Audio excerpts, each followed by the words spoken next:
104.9 XFM. You all right? This is Karl, producer of Ricky Gervais and Steve Merchant. They're not about today. Ricky's on holiday. Steve couldn't be bothered. So I'm left here with all the DATs. That's a digital audio tape of all the shows they've done since they've been here over the last, I don't know, year and a half or something. So we'll play you some of the best bits. All right, so here's the first bit. I've said in the past to you, Rick, that my grandparents, so I love them dearly, but it's like for the last 30 years they've been waiting to die. I know. It's like they just sort of, it's like, you know, the novelty wore off of like life in the 50s. Yeah, they got kind of bored of it. Life, yeah, in the 40s it was brilliant. All sat around the old Joannas, the bombs fell, singing. They loved that. The 50s, you know, that was great as well because that was the post-war years. It was, you know, it was a bit tight in the pocket, but it was all right. Everyone pulled together. And then the 60s came along, all the crazy music, the funny hair. Let's stay in bed. Exactly. They basically stayed in bed. And it was one Christmas when my grandmother said to my dad, "What do you like for Christmas? What do you fancy for Christmas?" And this must have been, I don't know, 20 years ago. She said, what do you fancy for Christmas, Ron? And he went, well, you know, I could do with a nice big kind of warm winter overcoat. She said, don't worry about that. Don't worry about that because your father will be dead soon. It's right, you can have his. Meaning my granddad. Well, to be honest with you, my father's still waiting. Which is good news. Good news for my grandfather. Less good news for my dad. He's freezing. He's freezing. He finds out, how is he today? He's fine. Oh, okay. Oh, I'm freezing. It is such a weird mindset, that. I think it's that, to me, is what sums up people from that older generation, the 40s and 50s. And it seems to me that you've got that kind of mindset. It's like you were born in the 30s. And whenever you talk of your childhood, it's like you had like a baked potato to take to school. And a hoop and a stick is a Christmas gift. The other thing is, I think that that sort of generation, it seems that the man is dependent on the woman. There's a total dependence. Oh, absolutely, If she dies, he's done. Yes. He's done for. He'd just pine away. If he dies, she's got 30 years of pottering. Absolutely, yeah. Do you know what I mean? And going to, like, you know, the youth club and the church. I know what you mean, yeah. It's sort of like that. It's sad. Of course, it's sad for them, but it's not the end of their life. No, sure. And it sort of is the other way around. I don't know why that is. Yeah. It's terrible. That's a little melancholy thought for I know, Christmas I've really you brought it down, you've brought it down, I've brought it. This isn't a nice show at all, this is terrible. Well, we're going to have people just killing themselves. What? Right, you ready then? So, just in case you haven't heard it before, I'll give you some initials of a band or an artist. We're not doing Rockbusters now, are we? Yeah, I thought, well, we've just... we keep that going, then we've got... I love educating Ricky, that's my favourite thing now. Well, what do you want to do, Steve? I mean, let's do the clues. It's just like it's sort of bigged up the prizes. And so this is only by email. Give the email address out now for people to write it down now, Karl. Right, it's ricky.gervais@xfm.co.uk. ricky.gervais@xfm.co.uk. Only entries on email. Yeah. You're going to get 3 clues. You've got to get them all right. And you win all the stuff. You win all those prizes you said. Okay, Karl, go on then. Right, and just a quick example, one of the first ones we did, it was like AK, and the clue was exploding pet, and it was atomic kitten, right? Yeah. So you understand how it works now. These are your clues. The first one, that army has got some nice trenches. That army has got some nice trenches. Excellent. Yeah. And the initials there are DW. Do you write some of the questions for 15 to 1? Go on. So that army has got some similar phrasing. Trenches. Okay. Okay. The second one. What were the initials there, Karl, on that person? DW. DW. Yeah. Right. The second one. The top of them curtains are all wrecked. All the materials all worn. He acts it out though. We've got to get him on telly. We have got to get him on telly because his little face and his gestures. That's the second one. The initials being HV. Okay. The top of those curtains are wrecked. All the materials all worn out. Right. HV. And the final one, here's the final clue. I was in Texas the other week, right? I tripped and landed on my knees in a puddle. What's the initials? WH for that one. So I was in Texas, I tripped up, landed on my knees in a puddle. So that's WH. Incredible. You've got it! Is it great? It's fantastic! It's desperate. Okay, time during the record. Do you remember you're playing for these compilation albums? We got the Fatboy Slim DVD, Linda Green on VHS, and of course Executive Decision starring Kurt Russell as well. Oh God!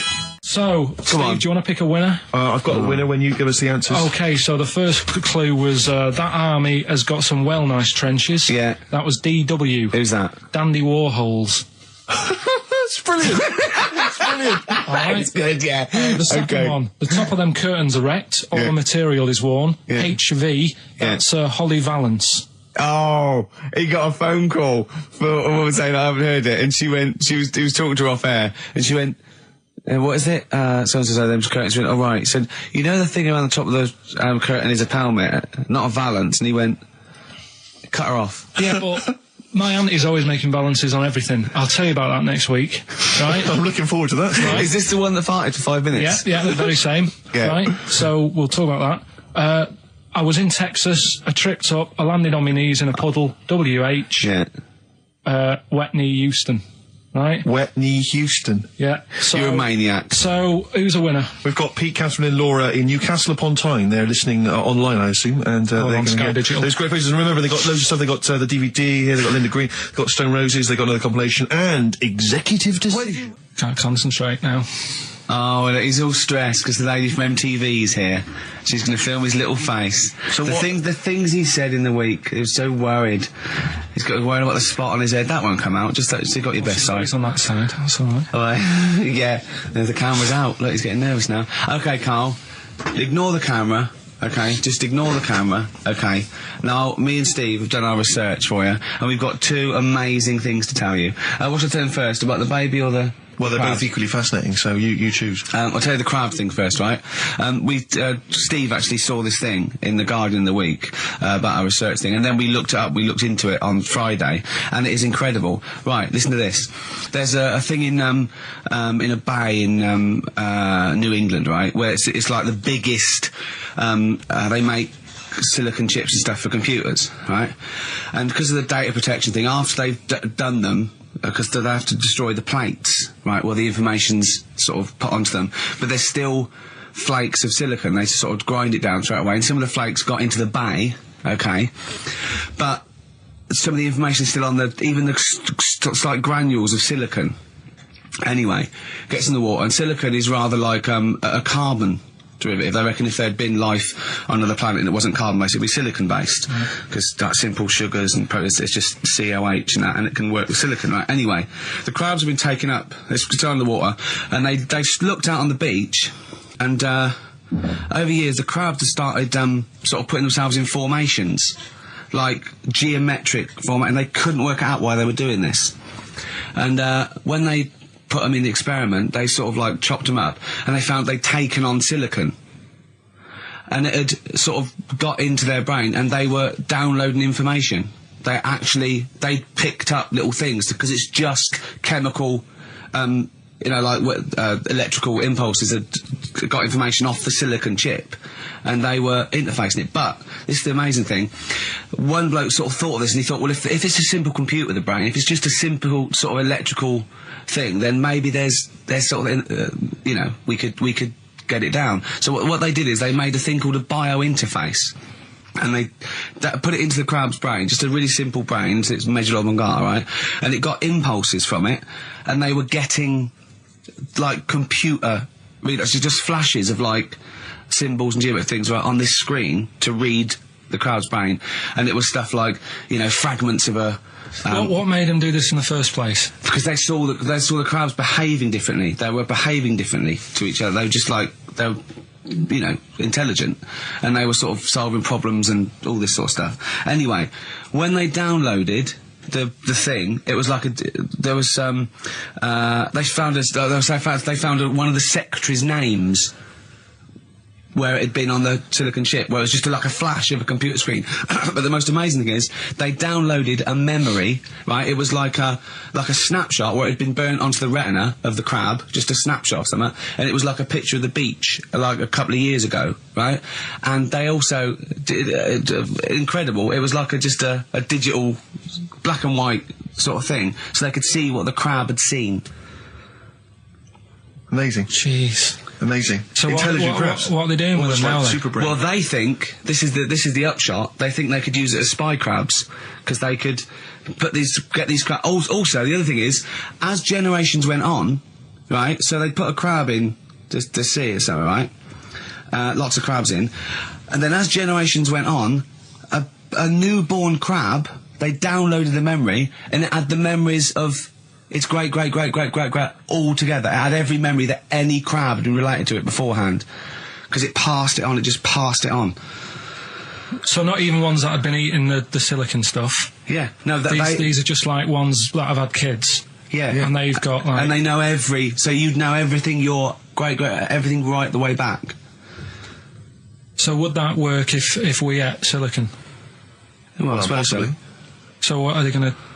Well, they can use them for all sorts of things, though. I mean, that's what's incredible. I mean, I don't know how you train it particularly. I don't know, it'd be quite tricky to train, but I'm assuming if they can do it that way, then presumably they can give it like certain silicon information, which they can then plant in it, if you like, within its sort of food. Also, if you get them onto enemy beaches, you'd have like 1,000 digital cameras just sneaking around. You could get like Osama bin Laden or someone. They don't understand the information they've got. No, they don't know they're doing it. They just download them. So it's not like you could torture them and they won't be able to sort of give you the information because they wouldn't know what information they had because they're just. But the first crab they downloaded, they just kept seeing the same picture of a big crab feeding it, which they really. Yeah. Wow. That's what, like its mother crab or something. Yeah. Just memories of it as a child. But they're not in colour, presumably. Because no, it's all in black and white. It's just a digital camera because it's just they don't see in black and white, so it's just like a I don't know. I think it's burnt onto the retina or something. And the only one that they kept were the ones they saw a lot of the time. Wow. I mean, in a way, some of the educating Ricky I've got for you today is on the similar lines. Right. Oh, you've got to be impressed by that. You've got to be impressed by that. That's pretty good. I mean, I'm interested to see, what they do. What they do with what the crab developments are. But yeah, no, that's pretty good. Yeah. But I mean, amazing. Yeah. Amazing. Well, just digest that information because that's not even the most impressive one we found. I think it is. I suppose it's pretty impressive, but the next one's maybe more shocking. Okay, right. But let's play a tune, and Ricky's got another extraordinary fact. 4.9. I'm Ricky Gervais. With me, Stephen Merchant. It's the best of. You've been voting in all week, sending your emails. So here's the clips that you wanted. Wu-Tang Clan and Gravel Pit. We love that, don't we? I love it, yeah. Yeah, brilliant. Classic track. We're talking about embarrassing stories and stuff, and I don't know if I've told this on the radio before. Have I told you, Carl? I'm not sure. But this was when I was working at the BBC. This is not even long ago, and I'd moved to London, and I was fairly new in London. And I was working at the BBC, and I had this BBC hire car, and I've never told it. If there's anyone listening who works for the BBC, I don't know if I can still get in trouble for it. But this BBC hire car, and it was like I'd been ferrying kind of actors and people and production people around all day in this car. And I was driving back, it was quite late, it was about sort of 7 or 8, and I was driving back, and I pulled in to get some petrol to fill up the car every day. And I went into this garage to fill up some petrol, and I was there, and two blokes came in a white van, right? They pulled into the forecourt, and I was filling up the car, and they went, "Hey, do you want to buy a couple of speakers?" And I said, "Yes, I do." Yeah. Because I'll tell you the reason. It was like I was so flattered that they thought I'd be the kind of bloke who would A, need some kind of classy speakers, and B, would like to buy them on the sly. Do you know what I mean? Yeah. I thought, they like the fact they've seen me. They've seen I look a bit of a hustler. Exactly. Yeah. I'm a street sort of guy. You can see by the way I use my walk. Exactly. Yeah. So I couldn't believe my luck. So they drove behind the garage, the little sort of garage bit at the back, and I went round there, sort of casually went round there, sort of locked the car, went round there. They went, open the back. You had 2 speakers in there. I said, "Are you sure these aren't knocked off, mate?" He went, No. We work for Dixon's. This is the story he spun me. We work for Dixon's, right?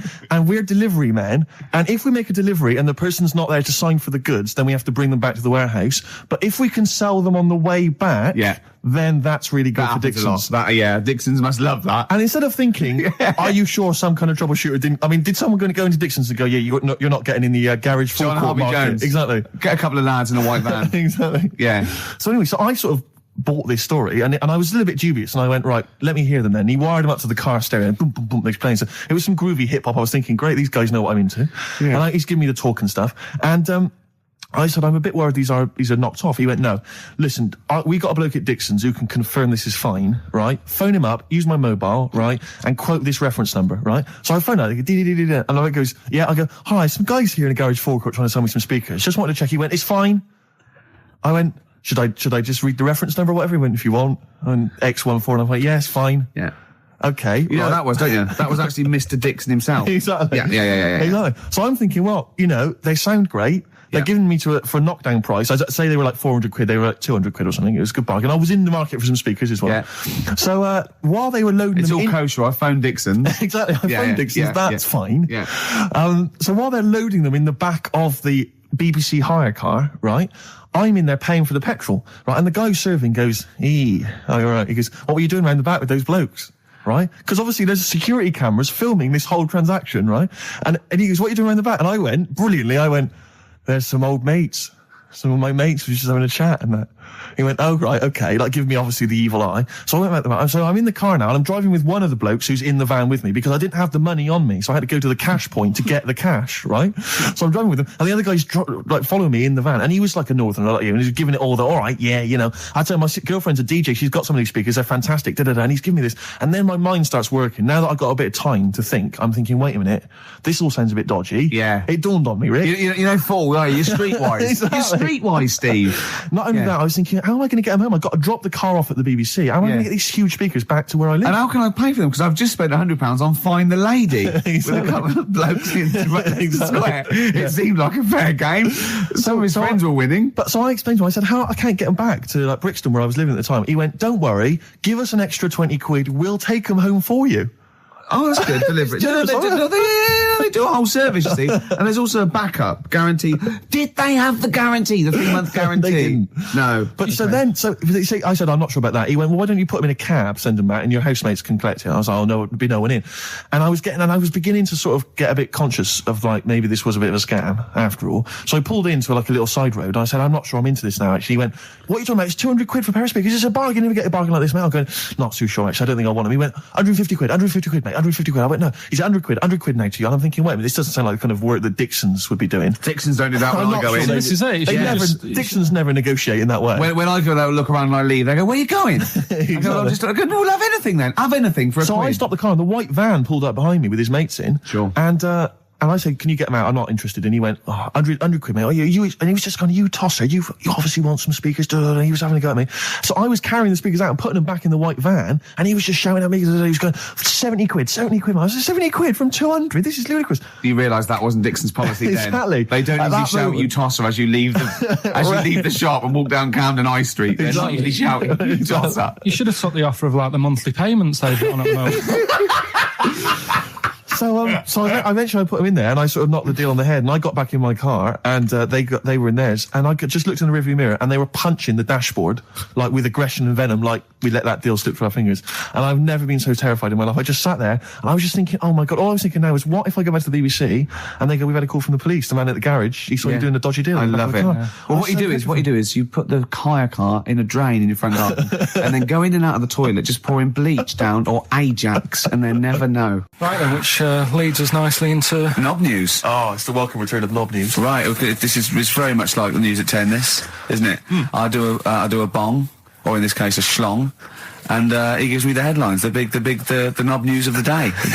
Where have you collected all this knob news? Was there a lot of knob news this week? It was mental this week. The amount of stuff. The way it works, you give us the bong, I'll give you the headline. Okay. Steve decides which stories we're going to talk about. And now on XFM, knob news. Schlong. Man grows knob on his arm. Schlong. Man gets doctors to make him a second knob. Schlong. Turkish prisoners made hole in cell wall to produce third inmate. Schlong. Doctors accidentally remove man's testicles. So, well, can I straight away go for the accidental removal of the testicles? Well, it's happened before, hasn't it? We've talked about that before. How did what did he go in for a tonsillitis? What are they called? Tonsillectomy. And he went in the wrong way. What are you talking about? How can they accidentally remove his testicles? It says he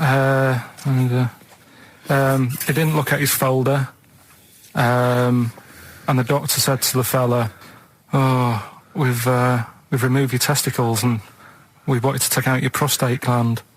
So that's what happened. There's the story. This is what I mean. That's why I don't like going to the doctors. Yes. It happens, doesn't it? Because all these sort of it's when they say things like, "Oh, it's just we do loads of these operations." That's when they're not concentrating.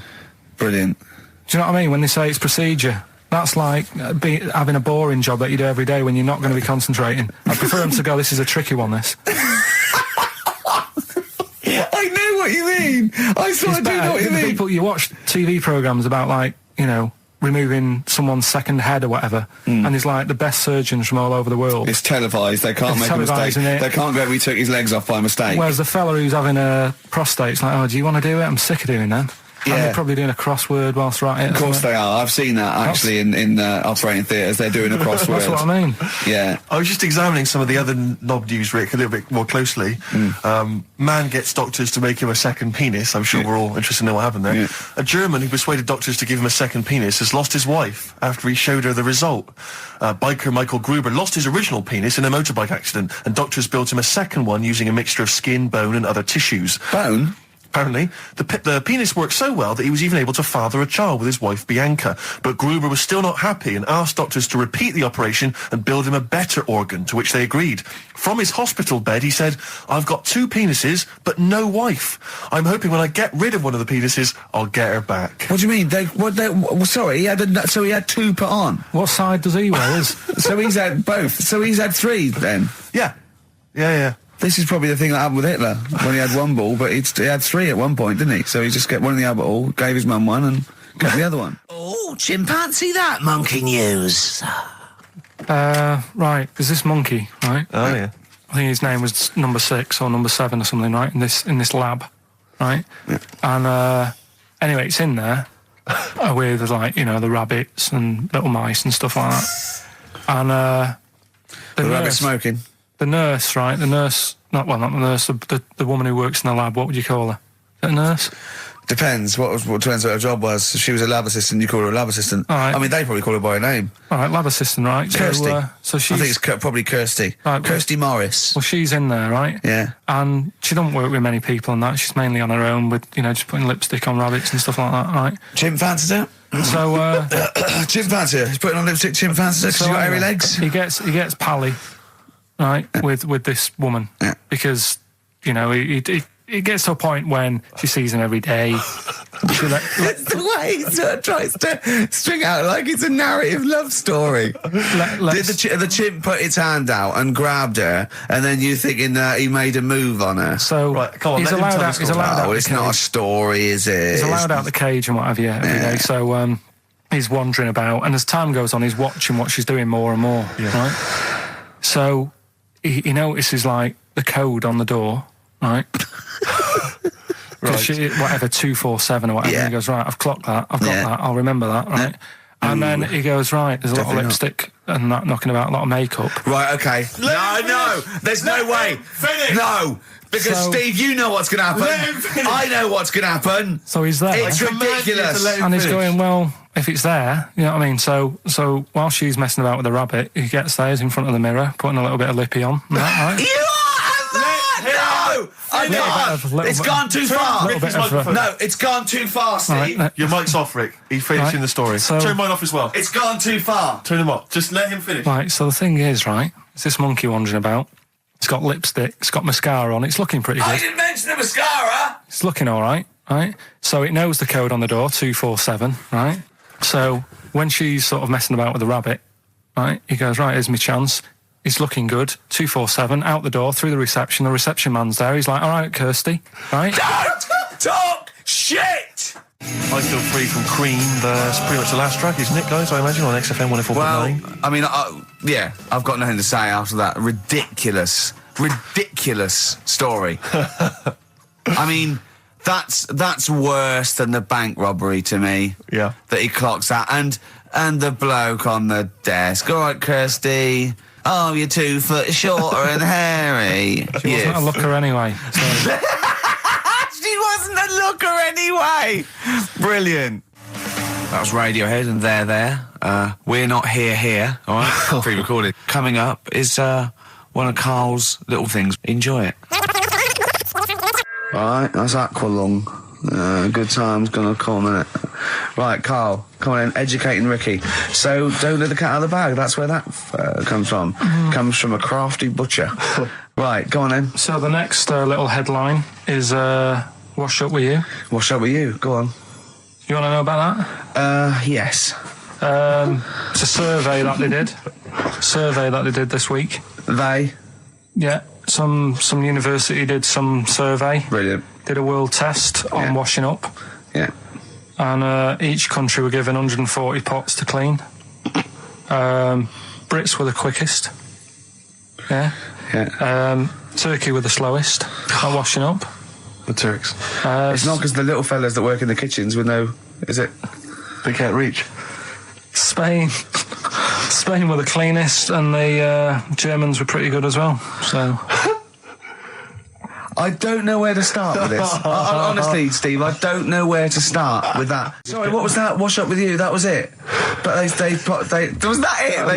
They survey of washing pots and pans. I didn't understand. You said who? You said Italy were the cleanest. No, Spain. No, Brits were the quickest. Yeah. We were the quickest, but Italy was the Spain was cleanest. the cleanest. Turkey were the slowest. Yeah. Spain were the cleanest. But why weren't we clean then? Because we were washing up. Why were we not paying attention to the? We did it rubbish. We did it quick. We did it quickly, but I don't understand why it was being rated on. Who was doing it? Was it Lynette Newman or Ainsley Harriott? She's quick. Both of them are quick. Yeah. Well, they've got like kind of loads of slaves that do it for them. Did we use fairy liquid? Don't know. It didn't have. Did we use a whole bunch of Boy Scouts? Didn't say that. Just like said, it just said, that. Who had the softest hands? Who had the softest hands? So it didn't say. I didn't. Why is it we don't get notified that this is taking place? I don't know. When I was a kid, no one ever said, we need recruits because we're doing a survey on who can wash up the quickest. Are you disappointed in yourself with that one, Carl? It is pretty dull, to be fair, and that is why we've got to bring in either con merchant or a wine merchant or shut up a Gervais. Yeah. Would you be able to, if I put you on the spot in the next, sort of after the next record, would you be able to give an example of how con merchant would work? I mean, is there something you could do just to sort of experiment? Should we play record? Should we play record? I can do better than that. Yeah. What? Ads. Go on. Oh. Do you know why people tink the glasses before they have a drink? Why they tink? The verb to tink. I do know that, Carl. Is it about poison? It is. Here we are. What, would it make a different noise? Nope. Brilliant. Go on, explain Why? it. You explain it, Steve. No, don't, Steve. You explain it, Carl. Go on. Oh, I've started, so I'll finish. Come on, Carl. Explain why they tink the glasses. Ages ago, Yeah. only people with money had drinking or something. That's like one of my film reviews. Years ago. Welcome to History Now. Now, ages ago, only people with money had drinking or something. Keep going, Carl. Keep going. Like spirit and stuff. So they'd it's like businessmen. Businessmen. It's easy for you to say. This is getting to be cruel, isn't it? This is amazing. Yeah, go on. Why did you open your mouth, Carl? What were you hoping was the best that could happen? Because you were trying to make me look stupid before with the planet, so Whereas you know. Yeah, go on, no, come on. Businessmen with money have got to drink and ching. Okay, so then with all the drink. So they'd nip round to have a chat about whatever they're earning money with, and they'd say, right, do you want a drink then? And they'd go, oh yeah, that'd be all right. Yeah. So rather than just pouring it out of a bottle into a glass and saying, there you go, it could be going, hang on a minute, it could be poisoning me here and trying to nip my business idea. Yeah. So what they'd do, it sort of pour a bit of his drink into the other person's glass, and you get that tink noise, and that's like cheers, No, Carl, I just have a slight amendment there. I think what it was you're absolutely right that they would then test each other's drinks to show that it wasn't poison. But over the years, that was reduced to just chinking the glasses by way of saying, let's not actually bother going through the whole rigmarole. They just did the chinking of the glasses. Yeah, that's good. It was exhausting though, wasn't it? I know. Was it worth it, do you think? Well, I like that, because people carry that with them now. When they do that, they'll think, oh, that bloke's definitely not trying to poison me. Yeah. So the horrible thing is that now, when I do the glasses, I can laugh and go, they don't know I've poisoned them. Exactly. You should always do the pouring back and forth. It's a shortcut, it's a slippery slope. Just be careful. His homework was to come up with those stupid lateral thinking problems. We maybe should give an example of the. Romeo and Juliet. Right, Romeo's asleep on the bed, Juliet's on the floor, covered in water and broken glass. What happened? And you ask all these stupid questions, and it's Romeo's a cat and Juliet's a goldfish. Again, awful. What am I thinking? Yeah. Yeah, come on then, Carl. Right, Yeah. there's a bloke lying on the floor, right? He's cut his head, blood's coming out of his head, and all his mates come running up, and they're all stood round him. Yeah. And they don't take their hats off as a mark of respect. That is outrageous. Why didn't they take their hats off? I'm laughing, but it's probably as good as the real absolutely. ones. A bloke's fallen with his... Yeah. He's lying on the floor. Yeah. he's dead. Yeah. His mates come running up. Was it important that his head was cut? I don't know. I mean, Would it have been okay if he'd have been wearing a hat? He wouldn't have been dead if he was wearing a hat. What's your answer? No, you're meant to answer questions. You don't just go, what's your answer? You say, where's the turn? So you go, no, and I have to guess. It's obviously like sort of motorcycle stunt team or a parachute. Why didn't they take their hats off? Because they're probably still on the motorbikes or something, or... Well, yeah, but if you mark a respect to someone, you could take your helmet off. Getting angry. What? They're parachutists. Why can't they take their helmets off? Because they're coming down from the sky. But he's on the floor dead. Well, yeah, but they can look down and see him on the floor. Are they on the floor, Carl? They're on the floor as well. They're walking, are they? Yeah, well, they sort of stood there looking at him. They're stood there. Yeah. They're stood on the floor looking at him. They're soldiers. Why? But why? Because it might be in a battle zone. They might have their helmets on, and he's been shot in the head. No. Well, that does work. You see, this is my point. That one works. That one works. Unless you've given us a piece of information where that doesn't work. What's the difference? Why is yours different to he's been shot in the head in the trenches and they're looking at him and they keep their helmets on? I just don't think it matters as much. If they're in the trench, they're already guarded a little bit. So they could take their hats off. It's the best mate, for God's sake. Okay, he's dwelling on this. Are they normal hats? What kind of hats are they? The answer. No! Don't get ratty! What kind of hats are they? Baseball hats? If I told you what sort of hats they are, you'd have the answer. Wow! Okay, I've got to guess what sort of a hat it is then, have I? Right. Is it a trilby? No. Is it a bowler? I know what it is. What? They're spacemen. No. Oh, that's a good that one. That works as well. This is my point. I like that one a lot. It works. He's fallen on the moon, and not that the moon happened, it was set up, wasn't it, in the studio? We know that, yeah. Okay, Carl, what's your answer? Builders on a building site. Why is that different to soldiers? Because bricks don't fall in wars. But bullets fly! Right. Let's play a record and we'll come back to it, Carl, while you think about what you've done. Oh, yeah. You've embarrassed Let's yourself. play some classic Suede. Yeah, and this is for David and Kieran, I think, who wanted a bit of Butler. That was Jane's Addiction. This is the Best Of Show on XFM 104.9. I'm Ricky Gervais, with me, Stephen Merchant. Yes. This was a clip show. We recorded this a couple of weeks ago. I hope you had a Merry Christmas. It's not over yet, because tonight at 9:50 is the second part of The Office Christmas specials. It's brilliant. Watch it, and we'll be back next week live. I'm Ricky Gervais, with me, Stephen Merchant. Bye. Have a great new year. But if you want, I'll pay for you to take history again. Carl, we'd love to see you get a C or above. And Well, we're I'll willing pay to... for you, and I'll get you some books. Right, now listen. We can, let's get, I reckon, when are the exams? June? Something like that, yeah. We'll try and register next week, and I reckon you can get an A or B. I'm history. Busy, I'm In busy. history. No, don't worry about it, it's just easy. I get you Brody's notes. If Heat magazine, they love you, Carl. They could probably sort something out. They could probably pay for a tutor. They got a lot of money, they sell a lot of magazines. I mean, it is almost always, and you found that out, I discovered this, it's always the Tudors and Stuarts. There's no fear for them not coming up. Now, what do you already know about them? You must already know stuff about Henry VIII and Elizabeth. No, because it's too long ago to even get interested in. Do you know what I mean? You can't. Is that why you relate didn't? to it. Okay. The Anderson thing, it was like, God, I bet my mum and dad were in an Anderson shelter. This is interesting. What, when they... Oh, my granddad would have, had something to do with this. But the Tudors, it's like, I don't know even if I had a family back then. Play a record. If we come back Hang to on, this. hang Sorry, on. Steve, Sorry, because I need to introduce my the new feature. Yeah, for the I record. don't know if I had a family back then. Carl, listen, let me just ask you now, right? If you can finish this sentence, we've got a chance. Divorced, beheaded, died. Divorced, beheaded. Died. What is it? We just need to do a little bit of work, but otherwise I think you're going to be fine. It's how you remember what happened to Henry VIII's wives. They're little... Divorced, beheaded, died. Divorced, beheaded... It's like spam. Support... What's it? Support, protection, anchorage, movement. That's how You're going to... That's nothing to do with the Tudors No, and nothing to Stuarts. do with the skeleton. Yeah, see, no, we're not doing biology. Mnemonics and acronyms. What happened to Henry VIII's last wife? Did she die, or did she not die? Divorced, beheaded, died. Divorced, beheaded...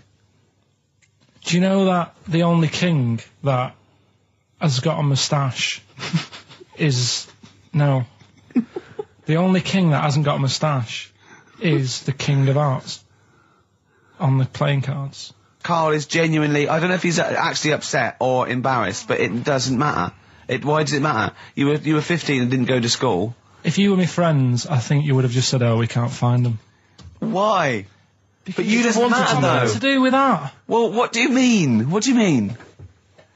It's ridiculous. Do it again because you want to learn, because there's great things in the world to learn about. Don't worry. Look, GCSE is vocational. Is vocationally for a 15, 16-year-old to go on to do A-levels or whatever, or to get results. But you don't need that because you've done very well. You don't care about the Tudors and the Stuarts. I mean, you know. I mean, I've had a couple of jobs, not this one, because you don't need qualifications to get a job. Obviously. In the radio. Yeah, obviously. You're absolutely right. But the ones that I have got in the past, I did, because I didn't collect them, I had to lie. And I didn't like go mad. I didn't say I had A's and stuff. But I didn't put history down because I didn't even know I did it. So it's a bonus. I kind of treated myself to like a D and a couple of C's and that, so it's like, well, he's not. I love the fact that Karl even then was honourable. It's like, I'll at least put down the ones I think I took and lie, but the ones I didn't take, I won't lie about. Yeah, and don't give yourself a B. Exactly. If they're going to find out you lied, give yourself a B next time, It could Karl. backfire, couldn't it? I mean, my brother's a bit mental, and he used to do things like go for jobs and say, "Oh yeah, I've done this before," like being a mechanic, and he's never even picked up a spanner, and yet he'd have the confidence to go and try and fix cars. Well, I'm not that daft, but God, and he. Who do you blame for this? That's just an easy way out. I have to blame myself. No? Yeah. What was the teacher like? Well, there's loads of different ones. I didn't like. I mean, the history teacher, it is my own fault because with her, she's a bit mental, and I used to kind of stop the lesson by saying, "Oh, miss, tell us about your fireplace you've got that is made from a gravestone." Because that's what That she would had. stop any English teacher in their tracks. And she loved telling you about it. Yeah. So it was like, oh, I learned brilliant. that from a teacher. So that's why I didn't know about divorce, head loss, and all that. Yeah. Dandruff legs. Horse, head loss, dandruff legs. But remember now, divorce beheaded died, divorce beheaded survived. That's all you got to remember. And what's that? That's what happened to Henry VIII's various In order. wives. In order. What does it spell out? No, it doesn't spell out spell anything, you just it's gotta saying remember the rhythm. In order in which he married. Yeah, but it helps. It's like when my mum taught me the alphabet. She taught me as like a song. A, And like B, C, D, E, F, G. Yeah, consonant. No, not like that. Huh. That's how everyone else could do it, and I couldn't do it that way. Right. What tune did she do it to? A, B, C, D. It was A, B, C, D, E, F, G, H, I, J, K, L, M, N, O, P, Q, R, S, T, U, V, W, X, Y, Z. I feel like, feels like Christmas Day. What, you didn't get the gift you wanted? Yeah, do you know that, like, anticlimax? Yeah. When, You've been looking forward to it for so long. Yeah, you know. Well, I mean, I knew you were looking forward to it. That's why it took you 14 years to get the result, and then it was 2 other people that got them for you. Do you wish that we hadn't done it? No. It's alright. It's alright, isn't it? What's your girlfriend going to say? I don't think I'll see her again. She likes a man who knows about the Tudors and Stuarts, does she? Yeah, first gladiator, then the... Yeah, you've been bluffing. Whenever she said, "Where did you go to studio?" Go, "Good." Like, lots of things, but look, it's a bird. What happened to Henry VIII's last wife? Oh, I wouldn't. Oh, yeah. Oh, look, Friends is on telly. Friends is on. No, I just changed the subject by saying things like, you know, about the only king in a pack of cards. That threw off the scent. That threw us off the scent. That wouldn't fool an invigilator, would it? That's the thing. You can't use that one with an exam board. I'm always looking at stuff. I was looking at stuff this morning because of Yora Geller last night. eating all that funny food and that, and also they all got a bit scared last night, didn't they, with a snake? I didn't see that. So is this I'm a Celebrity, Get Me Out of Here? Yeah, he got all worried about a snake getting on the sort of wandering about in between the sleeping bags and stuff. Yeah. And they were all scared, and it's so easy. Leave it with me. Sorry, the doctor says, leave it with me. Yeah. Leave it with me. Well, they were all scared because there's a snake, and it's so easy to find stuff out. Before they, where are they? Where is this jungle? Australia, I think. Before they went, give it half an hour on the internet. I found out with snakes, you don't need to worry, right? They're deaf, they haven't got any ears. Right. So as long as you're really quiet, Creep around, it'll probably leave you alone. Yep. And also, they don't have eyelids. So they were suggesting if one's coming towards you, just like kick sand in its eyes. because it can't blink and it leaves it a bit like annoyed and it wanders off. But they didn't do any research before they went. Yeah. And that's I think your knowledge would hold you in good stead. I don't think you need to know any more than you know. You've done maths, you think? Yeah. Did no revision for that? No. Okay. English, do you remember what it was? Did they ask you about Shakespeare? Did they ask you I about can't books? remember, but I must have done it because I thought that was... It was English language, not English literature, wasn't it?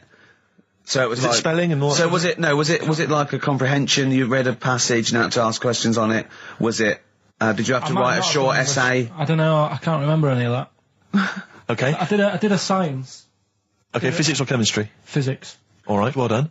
And this is all you think? You actually took that. You actually took physics GCSE. You think? You're obliged to do a language, I think. Did you do French? I did French for a bit. I don't think you are. I don't think you have to do a I language. think you have at GCSE, I think you've got to. Well, English quite good. I think that's his language he did. So you don't know about language. History? Geography? Just what you will find out, won't we? Okay, but you just can't remember. I can't believe you can't remember turning up for these things, because it's quite a big moment in people's lives. It is the thing that you've been working to all of your educational life. On the day that the things came out, I was working at as a printer. Okay. And it was a really busy A lot of day. spelling mistakes. It was a really busy day, so you're bound to forget. Yeah, yeah. No, but I had to use gold ink that day. Oh. And it's, Yeah, I mean, you're yeah, not a printer, yeah. so you don't know. No, that's the biggie, innit? But it's tough. You've got to really get your rollers clean. Carl, play a record, mate, and good luck with the exam results. Hopefully we'll have them for you by next week. It's time to give Carl... You're actually nervous, aren't you? I'm a little bit nervous. Just to recap, Carl is 30 this year. He never went to get his results of his GCSEs. So myself and Steve took it upon ourselves to phone his school, track them down, and we actually got your results. What did you think you took? Did English, Right. maths, Yeah. art, Right. and I think I did physics. Okay. Well, you didn't do any of them. Eh? You didn't do any of them. You didn't register. You registered for one exam and took one exam and got results for one exam. So I don't know what you thought you were turning up to, or you weren't registered, or you didn't. You're familiar with the notion of registering for an exam. You have to kind of officially register in order to be eligible. What do you mean, register? I turned up for a couple. Yeah, you can't just show up. You have to register for them.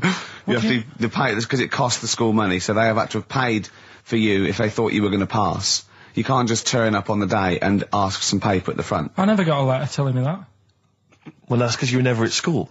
But you did somehow register or registered for one exam. You registered for history. It's a topic that you've always been interested in. I was saying to Ricky before, World War II, I loved it. Not the actual event. No, the but study just of it. You all mean? the stuff like, about the Anderson shelters and stuff like that. Yeah. And the bombs and that. And then when I took it, it had nothing to do with that. It was more about the Tudors. So it didn't. The Second World War didn't come up. You mean there were no questions about the Anderson shelters? Nothing. That's devastating. So So what are you expecting the result to be? is that seriously? Is that it? Yeah, it's the only one you took and registered. As far as the school is concerned, or yeah. certainly in Well, it's the terms only of one what that they told counts. us. It's the only result. It's the only one that counts. Yeah, you've got. I don't. Did you register for yours? Yeah. Yes. I've got certificates and everything. So what? Do you do that before the exam? Do you have to go somewhere and sign something, or? Yeah, you don't check your results and then decide if you want to register. It's not like Millionaire when you look at the question and go, I think I'll take the money. Yeah. You go. No. But anyway, you must have registered for one, or maybe your teacher put you in for Well, I didn't do it. They must have been Someone else confident. registered They for must me. have been confident. They must have thought your best bet was history. Right. So, what did they get? You got an E, which I think, technically, is a pass. E. It's a bad pass, but there's F, How and there's much U. You're not going to be doing a PhD. You can get an F, right, which is fail, and then a U, which is ungraded. Now, I don't know why the U exists, because F means you failed. U is like them going, you not only failed, but you wasted my time. So, We're annoyed that you took this exam. so who thought they'd register me to get an E? well, they didn't. Well, they think didn't. you'd I get think any. they were hoping. It was rather like you with the lottery. They were hoping see- for something better than You nothing. see, I assume that the man who registered for that thought he can scrape an E if Anderson shouters come up. Yeah. Well, that's it. You've got. Now, what I'd like to do, Carl, is I've started your re-education. You've read a book on Rasputin. I'll be asking you a few questions about that later. I've got another book for you to read next week. Next week, I've got a little... I'm not in the mood. What? Not in the mood. Oh, come on. Look, what's that? What does that say? It's that fella, it's a picture of the bloke that he used to use for Citizen Smith. Yeah? Che Guevara. Yeah. Yeah. He was quite happy, I think, when he found out that Robert Lindsay was involved. He went, yeah, of course you can. No worries, yeah. What are your feelings, Carl? What do you think? Are you emotions depressed? I'm just a bit annoyed because I'm sure I turned up for more, so it just wasted me time. Listen, they don't matter. I'm sure you're doing very well. You know, you can educate yourself. GCSEs are merely a step on the ladder to help you, not just for education, but, you know, they're more vocational than anything else. You're doing very well, and you're reading books. Don't worry about it. Placebo, The Bitter End. That's the first single to be lifted from their forthcoming album, Sleeping with Ghosts, which you can hear in full on the XFM Online listening posts. I'm Ricky, you cheeky little devil, Gervais. With me, Steve. All right, ladies, what can I get you to drink? What, you think I'm made of money? I meant half a mile or something, merchant. And Karl, oh, I'm stressed. If it's too hard, I don't want to do it. Pilkington. Indeed. Oh, well, it's nice to be back, Rick. Rick, I heard a rumour that you weren't going to be playing great music today. I'm assuming that's wrong. It is wrong. This is what I mean about the grapevine and just Chinese whispers. I'm not having it. There's some great music coming up. Right. I also heard that there was going to be some boring chat. Sorry, it's well, I want names. I mean, I don't want to name names, Rick, but that's the gossip I heard. It's totally wrong. I heard it was going to be inane, ill thought out, often stupid. No, Carl's not going to talk so much this week. We're going to try and sort of bring it back to real radio. So that's an absolute lie. Yeah, great. Good. All right, Carl, had a good week. Yeah, not bad. Have you? Going on holiday now, aren't you? Well, I will be doing later. Tell you about that later on. What, there's a hook. Can I just check, because there are rules in place, aren't there? Yeah. There was a big bust up in the week. I'm only allowed to wind him up. I'm not allowed to wind him up socially now. I'm not allowed to, what am I not allowed to do socially? I think squeezing the head. Okay. Socially, has been crossed off. Right, okay, and I agreed to that because it got to a head where, you know, Carl was really upset and he was thinking of just giving it all in, weren't you? Yeah. Yeah, why was that? Because you were just winding me up too much. Yeah. I mean, do you want to bring it all up again? I don't mind. What was I doing? It was just... I mean, I should say now that there was a conversation where we were all sort of really walking on eggshells. It was frosty. It was a conference call, and Carl was on one end, and I'll tell you, I was very much a media. I was very much a UN mediator. What do you think of that? It was difficult to sort of keep it serious when I'm saying stuff like, I'm sick of you putting a Burger King bag on my head. Do you know what I mean? Yeah. There's a part of me that's like, I can't believe we're doing this. What I like about it is that I'm laughing and going, well, I won't do that anymore. And he's going, you can still do it on air. And like today, I came in, I went to squeeze Eddie, went at 1 o'clock. I love those rules. Yeah. I love those rules. Well, between the hours of 1 and 3 on a Saturday, you can squeeze his head, you can put a Burger King back on his... I can't wait. It's terrible. Oh, dear. That all started last week as well, really, because I got in a bit earlier to do an edit for you on some track that had swearing in it, right? Yeah. So I get in early, he comes in, first thing he does is go to sort of squeeze me head. And my reaction was, not now, do it later. As if it's all right to do it later. Yeah. So that's kind of what made me think this isn't normal. We should just point out, when we say squeezing your head, what exactly does that mean? I put my hand on the front. I do 2 experiments, right? Yeah. One is the side, because you can crush an egg sideways, so I think that's more dangerous. Right. And I actually put my elbows out, and I press like a vice, and I really go for it until it really hurts. And the front one it shouldn't hurt so much, if my experiment's right. I don't know. Well, it was all this that sort of, built up. Sure. And the research that you're doing there, Rick, is that going to be available online at some point? Well, that was the problem. That's what I was saying to him, because it kind of started last week. Well, it's been going on since we've known you. Yeah, really? Yeah, but I just upped it last week. It got out of hand a bit. I upped it to when I think it got to ahead on Thursday when I filmed it. That was it, yeah. That's right, yeah. I brought in a cameraman to film me torturing him. And there was some people from the 6th floor being shown round. Yeah, some management and that, showing probably clients round. Sort of, they've probably been on all the different floors, saying what all the different radio stations do. This is XFM, the sort of this sort of noise going on. Yeah. You see them all look down and saying, don't do that, right? Sure. They might want to spend a load of money. Yeah. Right? Yeah. And he's doing that. He's wrestling with me. He's filming it. So that's when I just thought, Mad, isn't it? And then when we were having the argument on the phone, I was saying, has this been some sort of experiment? Yeah. He did. He said that, and of course I lost it. Yeah. But it's all good now. Do you want to squeeze his head before we play the next record? I won't at the moment because we've got to get on. It's not right, and that annoyed me as well. Because I was trying to find out where he was going. I was filming him. I was going on waiting for Carl. Told Johnny he's meeting a mate at 6, which annoys me on 2 counts. And I'm just doing it to the camera. So I'm gonna follow him and just turn up and go, all right, where you been? But then when I came and he went, I'm meeting a mate, and he told me where it was. So I told him that spoils my fun. Of course. Because you'd want to just track him down. I don't want him to like it. Yeah. Which is pulled the rug under my carpet now that he's going to let me do you know what I mean? It's just, it's a little bit annoying. It's that thing though, you see. This happened years ago to me, right? When, you get pally with someone and then you wind each other up and then there comes a time when you just go over the line. Yeah. Right? What happened? Well, it was this lad called Anthony, right? He was my mate. Yeah. And, we used to sort of always have a little fight in the toilet and that. Sure. Right? Punch each other. No, I want to wipe it. And the punches, used to get harder and stuff. And then, so he hit me harder. Turned out into a proper fight. Yeah. I chipped his tooth on the sink. Right? Right. This happened at school, and it was time for assembly, and I thought, and he's in the toilet crying. I thought, go to assembly.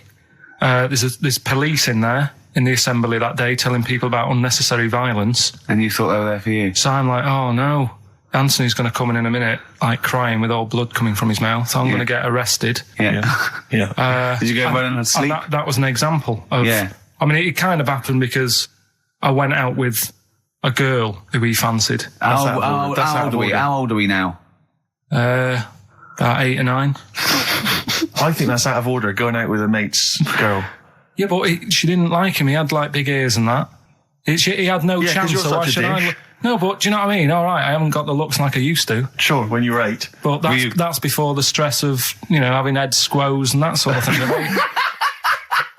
I have aged a lot since. Having your head squeezed. I love your own grammar. That's the past tense, is it? Squeeze or to have squeezed. Oh, he did squoze his head. Yeah. Oh, brilliant. So, what about a bit of Bowie? Let's, be my wife. Carl, I'm asking you. I think we can squeeze that in. Be my wife, Carl, come on. Will you miss me on holiday? No. Really? No. What? He's joking, I assume, Steve. Well, I don't know. Can you tell? I can't tell whether he's serious or not. What do you mean, no? No, definitely not. I mean, I might, when I get back, I'll go, just have a quick chat, but I'm not going to be sat there going, I wish I was back in London for Ricky to, squoze my head. We've sorted the head problem out. Yeah. No, I still won't. No? Okay, well, that's still what I'm saying. I was with Carl in the week. I think it was Tuesday or Wednesday. And was it last week? There was a programme on about the child who was older than her mum. A child that was older than her mum? Yeah, right, he was looking forward to as much as Oliver, the Humanzee. Humanzee, yeah. And I didn't see it in the end. Did you miss it as well? I missed it. So and is what it is this a little girl, and she's got an ageing thing. So he was telling me about this. It's all from him. He went, and what it is, right? She's about 5, right? But she's aged, so she's actually 90. Right? And I went, oh God, really? He went, yeah. And then he went, could she get served in an off licence? I went, no. He went, well, that's not fair. I went, what do you mean? He went, well, I said, she's 5 years old. She's a 5-year-old girl. He went, yeah, but she's got the body of a 90-year-old. So, oh God, let her have a fag. Wouldn't you let her have one if she... If she asked? Yeah. If you worked in an off licence and she wandered in, right, and... So she's 2'6". Well, I don't know because I haven't seen it. I don't know that much about it. Yeah, she's a 5-year-old. She's 2'6". It's just an ageing process, which is a degeneration of the cells, like what ageing is. It doesn't mean she grew into a 90-year-old woman with a scarf No, exactly. going around the streets. What did you imagine it looked like? I don't know. I mean, she's ageing fast, yeah? Yes, but it's more to do. It's not. Yes, yeah. Because it was saying that her mum and dad are pretty stressed out about it, and I kind of thought, well, you'd be forever buying birthday presents. It's not like she's morphing through various ages. Like, my God, look, she's 58 today. 59, we can't keep up. Well, how's it It's work? not that. It's not like she's got... It has the same effect as aging on the body. So at a cellular level, there's a degeneration as quick as if she'd gone through. I don't know. I got this from you. I'm guessing, Carl.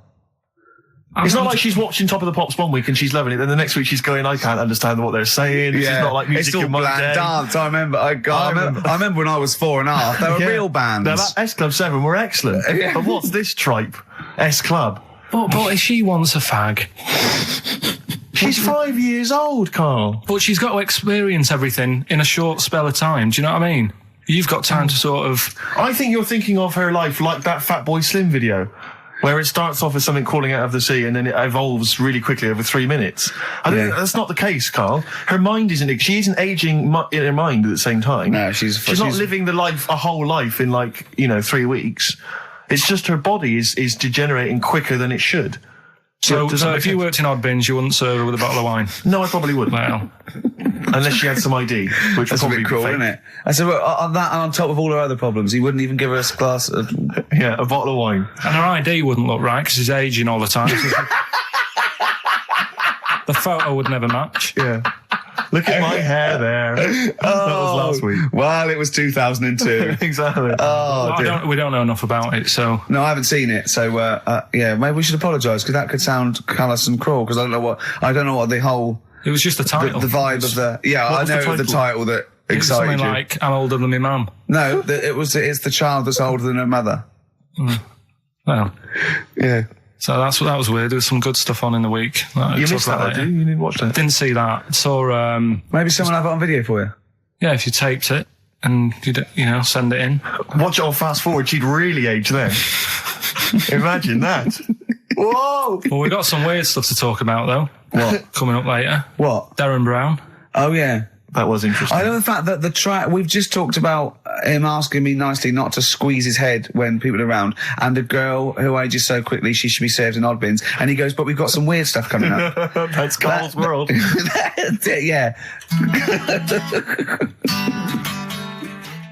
That's our song, isn't it, Carl? Leave all this misery behind, isn't it? Touring breaks, painkiller. That's what I could do. I could sort of give you a little local anaesthetic and squeeze your head and see how far it would go before... Style, I want to get back off holiday. Oh dear. Rick, I was watching music television this morning just before I came out. I love it. I kind of agree with Wyclef Jean. Yeah. That just because she dances loco, it don't make her a hoe. No. But I can't help but feel she's not helping her case. I mean, she's there every night, basically, getting them out for the lads. I know. For money. Yeah. I mean, I don't mean that she's a hoe or a whore, as we say, but I can't help but think if you think people are slagging you off, calling you a whore, get a different job. Because I'll tell you this, you like the money. Yeah. She likes the easy money. I'll say this. If, basically exposing and sort of wobbling round you means tits and arse doesn't make you a hoe, what does? I don't know what does. Look at Carl's head, just went down there, He doesn't like this sort of filth, do you? He's thinking about Maxine. That's Who's Maxine? That's her name. Caught on your red shoes, Maxine. Oh, is it? Yeah. It's a moving song. What's the horse about at the end? Horse, I've never understood that.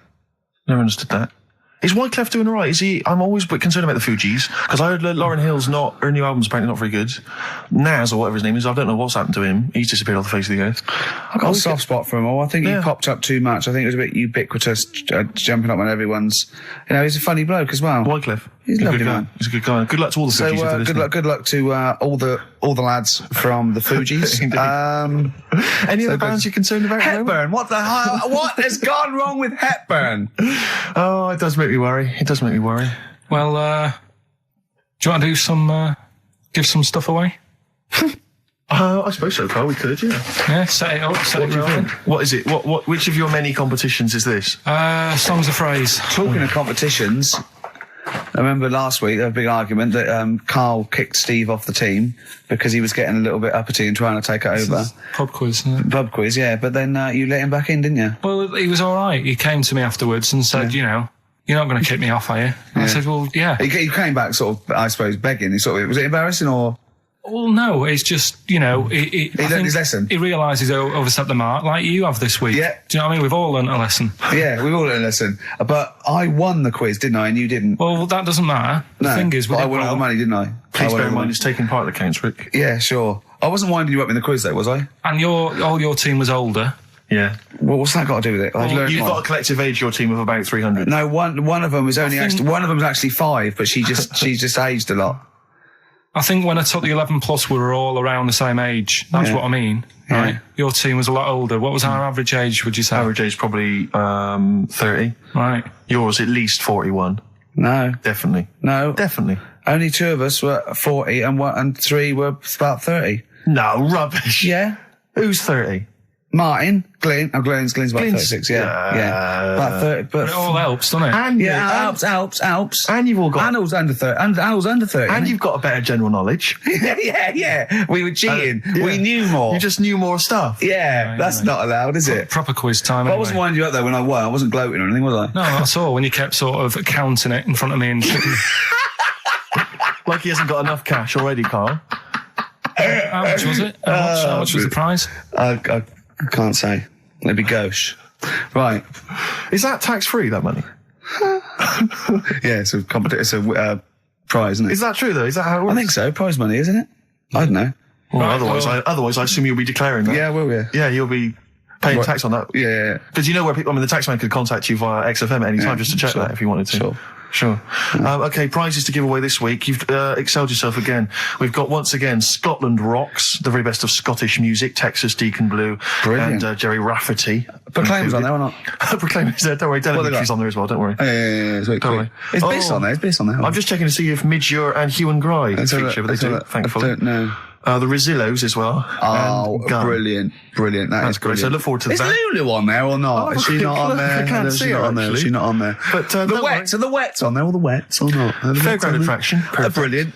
That's on there. So is Wee Hootie McTooth on there? And is Jamboree? What's this? This is another arbitrary compilation called Strange and Beautiful. The X-List album, which is quite good. The new album by the White Stripes. The DVD Walking with Cavemen, that TV show that's on VHS. It's still got the price on there on VHS in case you haven't seen it. Fight Club and the best-selling book from Michael Moore's Stupid White Men. So actually some quite good prizes there, Carl. Not bad. All right, Carl. What's this competition? Right, Song's a Phrase. It's where I get a line that sort of is said a lot on the show or has been said quite a lot on the show. Yeah. Is this one Stop Squeezing Me Head? No. Oh, I could have done that. Yeah. But what we're doing is my favourite. The Elephant Man's my favourite film. Is that the phrase? Yeah, that's the phrase that we're looking at today. The Elephant Man's my favourite film. It is as well. It's his favourite film. I know. What is that again? So, because it's funny and sad, and it's you know exactly what you're going to get. Yeah, they promise you an Elephant Man. That's exactly what you get. Yeah, it's good. Have you seen it, Steve? I have seen it. It is good, isn't it? Yeah. Do you remember at the beginning of the Elephant Man? Think of that, having that as your favourite film of all the hundreds of amazing films. I mean, it's a good film and it's a moving film. Yeah, but I can't imagine it's a film I would watch endlessly again and again. Care about a bloke with a elephant's head. I watched a little bit of it again the other night. It's one of them that, just sort of reminds you. You know what annoys me? When he goes, I'm not an animal. He is. Well, I mean, he speaks like one. And what doesn't help? He's got and he looks like one. Yeah. But it was a bit unfair because they never let him look in a mirror because he's a bit odd looking. It upset him. Yeah. So his hair was always a mess. And that made him look worse than he actually was. Yeah. But good film. Get it out if you haven't seen it. That's the phrase today. Do you know, I remember my friend introduced me to that film, and if you remember at the beginning there's a big montage because he is working in a zoo, isn't he? Or he's being kept in a zoo. And there's a sequence of various elephants, I think, actual elephants kind of rampaging, and it's just quite a sort of moody, atmospheric montage. Is he king of the elephants? Can he rule them? My friend said to me when we watched this, he said, what happens is he gets trampled on by some elephants, and that's what makes him look like an elephant. And I went, right. And I watched it and I thought, that's not the case. And I tried to explain it to him, and he's, to this day, still convinced that the Elephant Man, it's like when Spider-Man was bitten by a radioactive spider. Yeah. It was his mum, wasn't it? Elephant Man. The power of an elephant. Was it his mum who got... He never forgets. Anyway. Be careful. Is it his man what? Wasn't it his mum who was pregnant and then they ran over her? And No, I don't think so. that's the impression I got from it. No. You are joking, aren't you? No. I thought, I honestly... Anyway, right, so the phrase is, my favourite film's The Elephant Man. Hold on, wait a minute. There's 5 songs make up that sentence. Yeah. Right, this week. Have a listen, see if you can work out the songs. Email in, ricky.gervais@xfm.co.uk, right? And you win all that stuff Steve just said. So, right, here we go then.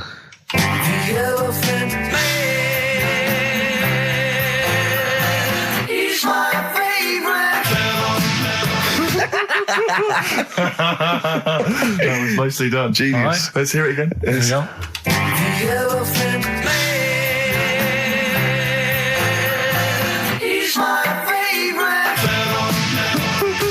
5 songs there. The Elephant Man not is so hard, this my one, which is favourite good. film. Well, I thought we'd make it a bit easier. Make it a bit easier, yeah. All right. Just one more.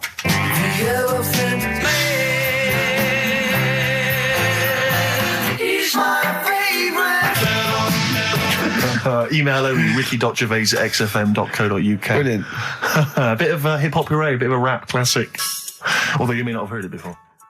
Basically, they then go on to give shout-outs to lots of Players Club. Sweet. So we'll end it there. That was Rappin' for Tay and the song Players Club from 1994. Still sounds brilliant. It's still hip-hoppity though, isn't it? It is indeed, Rick. Let's have some adverts. It's not Turtles. XFM 104.9. I'm Ricky Gervais, with me Steve Merchant and Karl Pilkington. Karl the K-Man Pilkers. Little baldy, roundy, heady Pilkers. Oh yeah, there's Go on. There's a what's the name? If people go to the You're website. joking. There's not a what's the name. An actual what's the name? You are joking, Karl. No, it's just you reminded me. Oh, of did the I? little round bald head. Yeah. If they go to xfm.co.uk, right, Yeah. /Ricky, there's a picture on there. You know that picture you did? Oh, that I drew. The one you drew of me? Who put it on? Did what XFM put it on? Yeah. Did it look good? Can Can you get into it? Can I have a I'll look? have a look. Yeah, I'll have a look during the What is next it? xfm.co.uk? /Ricky. Right. And there's that little picture and people can sort of put bids in and the money goes to, Me, I charity. assume, as I drew it. No, it's for some charity thing, so... Because I read something that I think there's been a bid of at least £50, which is pretty No, impressive. there I swear hasn't. to God, I just saw it earlier. I deleted it because I thought someone was winding us up. You deleted it? Well, I didn't know, did I? I didn't realize you didn't keep me informed. Well, it just... Oh... He's a buffoon, Karl, isn't he? I think you're an idiot, but sometimes... Oh... Yeah. Yeah. Well, I'm just going to check. logical. Just going to check the power list. Top 100 most important people in radio. What's this list? Oh, it's just the most important people in radio. Oh, 56, Ricky Gervais. That's annoying. 56. Let me see. So there's 55 more important people than me. I love the fact there that I've beaten David Mansfield, who's the controller of Capital. Yeah. Arbitrary. The Radio Academy Power List Top 100. And you're what, number 56? Yeah. Ricky Gervais, XFM. I noticed we're not mentioned, Karl. What's your thoughts on that? You know, a little stinging that. I'd have thought, considering the amount of work you put into this show. Don't Eh? get me started. Are you on here elsewhere, Karl? No. Too busy. Chris Moyles is number 96.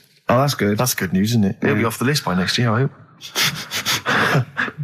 So what is funny, weird, aren't they? Steve? Go on. Right. Who's number 1?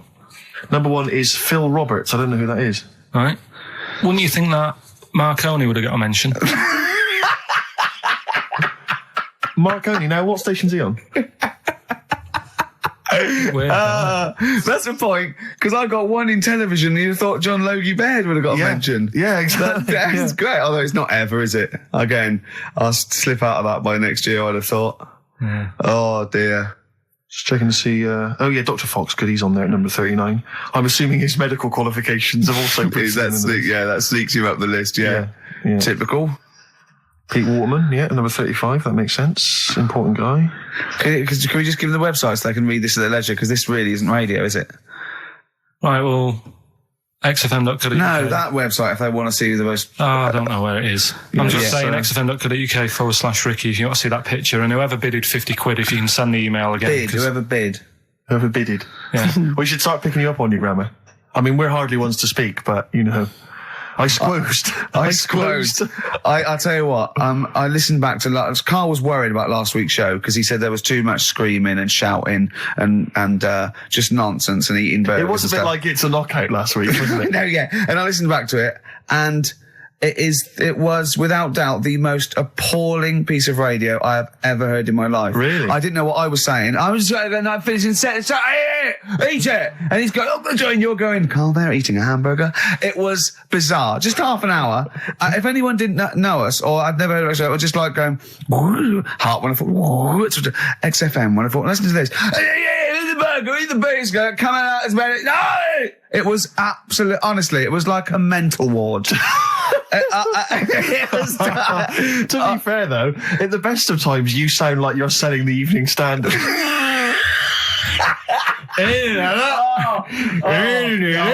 Oh God! Oh, we should have the worst bits available, shouldn't we? Just the worst bits of broadcasting ever. So where I didn't finish a sentence, or I was just shouting, or a record. I mean, it was swear word slips out, and just put them all on a CD.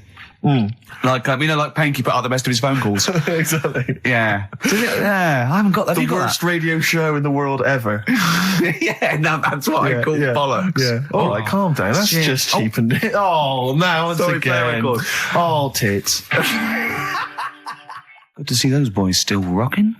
That's AC/DC. Shook me all night long. On XFM 104.9, I'm Ricky Gervais, with me, Steve Merchant and Karl Pilkington. Have we got the results of the quiz, Karl? Or? Yeah, I'll just play it one more time. It was Songs of Phrase. Is this the last time we're doing this? Oh, I thought so. I thought it worked better this week because it was actually doable. Yeah. I think that makes a difference, Carl. We haven't done Carl's an idiot yet. Carl, you're an idiot, have we? Oh, well, that's a reason to keep it. Maybe we can end with that one when you come back. Right, well, the 5 songs that made up this little thing here was Mr. E's Beautiful Blues, Eels, Innocent Man, Billy Joel, and my favourite Waste of Time, Owen Paul, Brilliant. Bohemian Rhapsody, Queen, Girls on Film, Duran Duran. It sounded like this.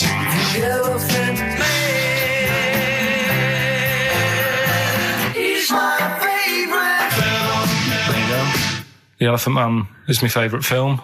Hang on, was Bohemian Rhapsody in there? Yeah, it is. Oh, right, yeah. Right. Well, we're going to give that to Piley. He just calls himself Piley. Ian Pyle. Good work, Piley. What's happened to Anders? Well, I was just going to say, actually, we've not had correspondence from Richard Dickie Anders for some time. The Dickmeister General with his naughty, insulting ways. Yeah, Anderson used to email regularly. Anders, get on your computer. Get in touch, mate. What do Just you tell us think of the show. Hold on, though. To be fair, he was listening when we were pretty shoddy. If he's listened to the last 3 weeks, I think we're owed a little apology from you, Dickster. Exactly. Absolutely. Listen, Piley, we want to send you all those goodies, including Scottish rock. But we don't have your address, so email in your address and we can send it off to you. All right? Yeah. More adverts? Yeah. Go Snoop. Beautiful XFM 104.9. Gervais, Merchant, Pilkington. Carl had a treat in the week, didn't he? He couldn't believe his luck. We know Darren Brown. You know Darren Brown, the sort of magician, mind reader fella. It's more special than that. Well, called me up in town. Said, do you mind if we bring along Carl? He went, pleasure. Carl's very cynical, saying, well, he won't get into my head. Yep. Great, wasn't it? It was brilliant. He went, can I ask him questions? I went, well, no, he's social. He went, I'm not coming. I went, he went, well, I'll ask him. I want him to know how he did that trick when he said, you got the winning ticket. I went, he's not going to tell you. He's a magician. He went, well, it's not worth it then, if I can't quiz him. But he came along. I still did, though, didn't I? I got in there with the questions that the people wanted to know about. Yeah. Yeah, go on. What did you ask him and what did you find out? I said, how do you do that? I love the fact that the first half hour, me, Steve and Darren Brown were convincing Carl that he didn't see a ghost when he was 5. Yeah. And then we got onto the tricks.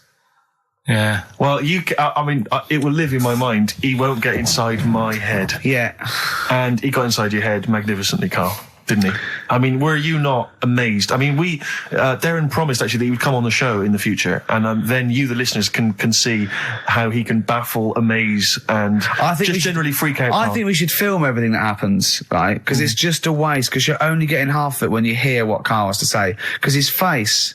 Yeah. Honestly, it says 1,000 words. Yeah. Do you know what I mean? It's just, I think we should film it and just put it on a DVD of Carl's facial expressions. This is Carl thinking he saw a ghost. Yeah. This is Carl thinking they were going to clone a man moth. Yeah. It's just different faces. So do you want to try and explain what he did and what marvelled you so much? Right, yeah. He comes in, he sits down. I'm a bit sort of, bit spooked by him straight away. Oh, you're spooked by him straight away, were you? Yeah, there's a weird thing about him. Right? So anyway, he sat there, and I'm watching him. It's because he was naked. Checking, seeing what he's, looking at and stuff. Yeah. So anyway, he gets his paper out, and I think, right, he's going to do a bit of trickery and that. And he says to me, right, write down a number and a name, right? It was between a two-digit number, and a name of anyone you know. Yeah, right. Now the thing is, I thought of the name because I was telling Steve earlier about the kid at school who I fell out with, right? Yeah. Over that girl who was called Aris, right? So that name was like in my mind, ready to go, because I didn't want to use anybody's name who I knew, sort of now, because maybe you've mentioned it in the past. Do you know what I mean? I couldn't say Suzanne. I knew Colin Macon anyway. Yeah. Well, do you know what I mean? So I picked a name. Yeah. Well, I thought you might have been thinking about Auntie Nora. So I picked this name, right? That you three didn't really know about, right?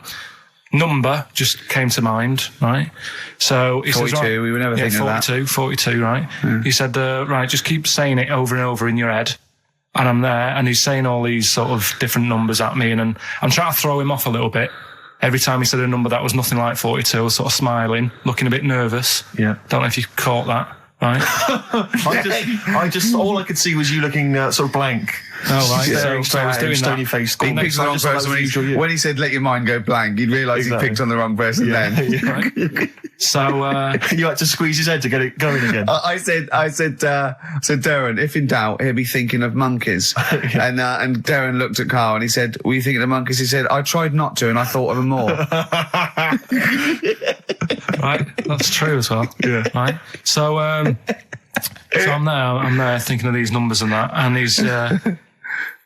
then he said, right, let's just talk about other stuff for a bit, right? So I was like, well, I'm not going to say anything, right, because I don't want you to catch me out.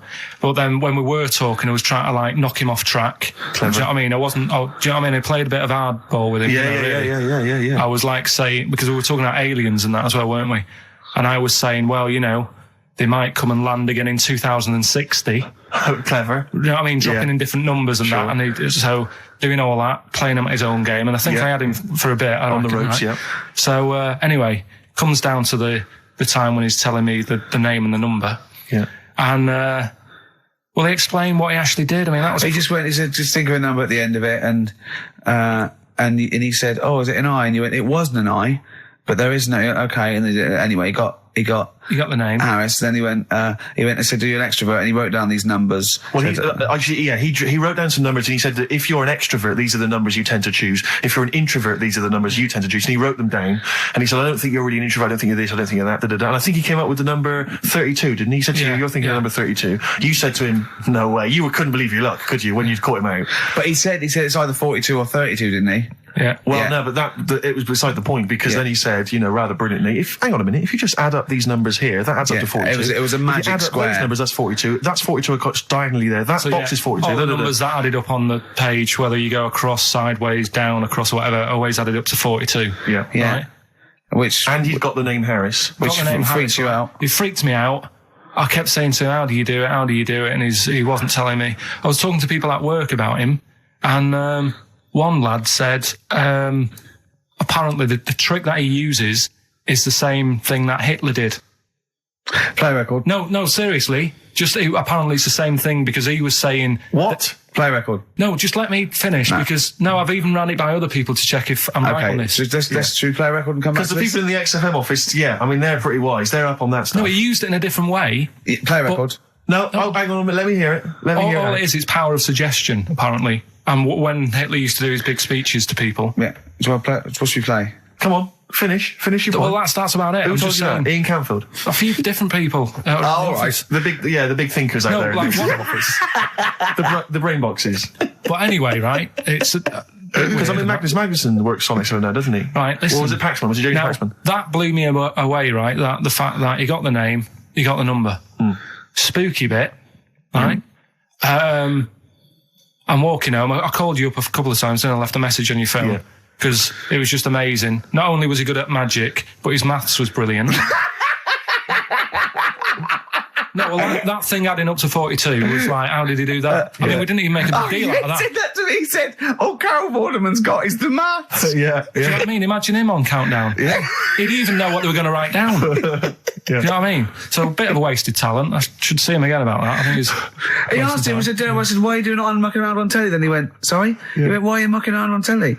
Yeah. And he said you could make some serious money. I think Steve went, well, he does all right. He went, nah, but if he did that with the ticket thing all day. Yeah. But didn't you say to him you should be working for the police force? I said, yeah, he should be in a police station. He could help people out. Yeah. Do you know what I mean? It's not a daft idea, is it? Not really. Right, so anyway, right, so I get home, still, I'm calling different people up walking home, I couldn't believe it. Yeah. Right, I called Suzanne up telling her about it, and she's like, slow down. She said, you're like a little kid who's just been on a fairground ride or something. Yeah. Slow down. Right, so I'm telling her, call me mum and dad up. My dad wasn't that impressed. No, of course He's not. like, well, it's all been done before. But anyway, right, so... But then he wasn't impressed with Little Donkey, was well, he? No, he's not impressed by much, is he? right, so I get in, He probably had to nip out down to the phone box. right, Do some thieving. Yeah. We've forgotten bread. No, I'll just go down the phone box. Yeah. so I get into my flat, right, and what they do in my flat where I live, they put the post in like these little pigeonholes, right, and I don't normally check them out. I leave it for Suzanne to do, right? Sure. But this time, for some weird reason, I thought, right, I'll check it, see if we've got any post. Open it up. There's only this. A letter for Miss Harris. Yeah. There it is. Bona fide in front of us. A letter addressed to a Miss Harris. Well, does she live there? No, it's my address. She doesn't live there. Did she ever? Don't know. It doesn't matter. It's weird, isn't it? But We've never had. Normally, I think there was a guy who lived there called Yaki Shoki. Mr. 42. It was definitely wasn't an Harris, right? This is the first time we've had a letter for this woman. Yes. Right. But what are you claiming? Because Well, Darren Brown himself admits that it is not paranormal, it is not supernatural, it is a trick. It's a trick. Is it? But he would say that, wouldn't he? Hitler said that. Play a record. Well, can we open this? No, it's illegal. No, but I'm thinking if What it's if a we opened birthday it off card air? for someone's like 42nd birthday. Right. You can't open that letter. Go and put it back, or put no. You cannot open that letter. Why not? You can't open someone else's mail because you think Darren Brown's supernatural. What if we steamed it open? Then resealed it? No one would know. It's only a letter. You can't. You can, but I don't want any part of it. Carl, So I if think you should open it. No, you open I'm it. not opening it. It's against the law. You should open it Right, then. we won't open it then. They won't send you to prison. Forget it. You'll get off. Cure. Yeah. Bit of cure. There's no cure, no. I'm looking. Well, I'm tempted to open it. Well, do you want to, Steve? There you go. No, I'm not going to open it. But I think you should definitely. 6 different ways by The Cure from the album The Head on the Door. We've enjoyed that. The head on the door, Carl. Ooh, bit of a coincidence. Spooky, isn't it? It was only 4 weeks ago you were talking about a head and a door. Exactly. Has the door got a number on it?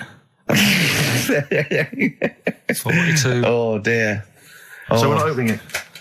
No. Well, I can't open it because as the producer, right? Oh yeah, because your standing in society is such that they'd make a real example of you. Yeah. A producer of a tin pot radio show once a week. Yeah, he should know better. He can press buttons and talk at the same time. Sending down. But they wouldn't try you in an adult court. You would Carl. get They away. wouldn't be You would allowed. get away with it. Just they'd hear you speaking for a little while, and the judge would end up squeezing your head and letting you off. It'd be like those people who train monkeys to break in. Do you remember down in South London? We talked about it in the past, and they were going around robbing stuff, and they trained them to do it. Yeah, think so they're I doing think some time I don't think those monkeys would have got in trouble. It would have been the keepers. So, I think XFM would probably take the rap. Will you open it? No, I can't be seen to open it. No, he's I'm a an writer award-winner. director. Exactly. So am I. I can't be seen to open I'll it. give it here then. Right, I'm having no part of this. That's against the law, but Right, I'm having no part of it. open it. Come on, you've started now. Right. The thing is, right, if it's important, we can say maybe she's listening. But do you need the stress? What it could be anything. What are you going to say? We're going to say, oh, and if you are listening, Mrs. Harris, you have got gonorrhea. Call the clinic. Do you know what I mean? It could be anything. Oh dear. Oh well, I think my talk did well. Well, what is it? Is the number 42 on there? What is it? Can you say? Be careful. What? Let me see what it is. What is it? Dear Sir, Madam, your periodical dental inspection is now due. Would you kindly contact the surgery to make an appointment? Harris, Mrs. Harris, if you're listening, your periodical dental inspection is now due. You might want to contact the dental surgeon that you normally go to. Could have a faulty tooth.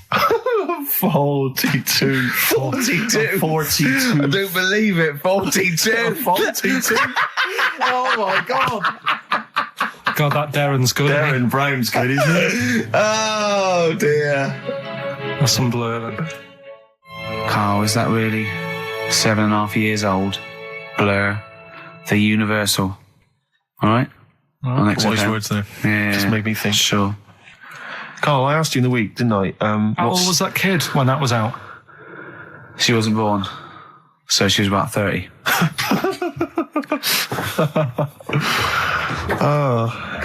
Well, I think that's the first time we've officially broken the law on air. What? I don't think we've broken the law before on air. Be all right with the dentist appointment. Well, we haven't broken the law, Steve. He has. You're right. We're fine. And he should know better. He's the top producer of a tin pot radio station. Carl, Ricky and I were doing some writing in the week, and we needed get a little book of zodiac types. What's your thought on Just to make sure it was good luck, to be writing. Yeah. Yeah. What do you make of all that stuff? Horoscopes? Do you have any thoughts on that? Now and again, I'll read it, but Sure. I'll believe it if it's good. Yeah. If it's not, just go on. What star sign are you? That's perfect, though. That's that raison d'etre. That is those people who do zodiacs exist on that piece of philosophy. Yeah. I'll believe it if it's good. Exactly. And that's why when you have breakdowns, people don't go, you're a nasty little piece of work, you're a pug ugly little twat, and you'll never amount to anything. It's things like, you're probably too generous for your own good. Yeah. You like to keep a bit of a distance, but you like to love. You're a warm person. It's always stuff like that, isn't it? People go, I suppose I am too good. Yeah. That is me all over. Yeah. Do you know what I mean? You're a creative person. Yeah. Who thinks they're not a creative person? Exactly. You've got a wonderful sense of humour. Exactly. Yeah. What star sign are you? Mine changes. I'm on the edge. Oh, Right. God. Okay. He even makes that complicated. Of course. He even makes twaddle complicated. No, I'm just. It changes depending what paper you read. Yeah. All right. In theory, what would 23rd of September. So I think most of the time I'm a Virgo. I think. Well, I'll tell you. Write that down, listeners. 23rd of September, and come round and give him the bumps.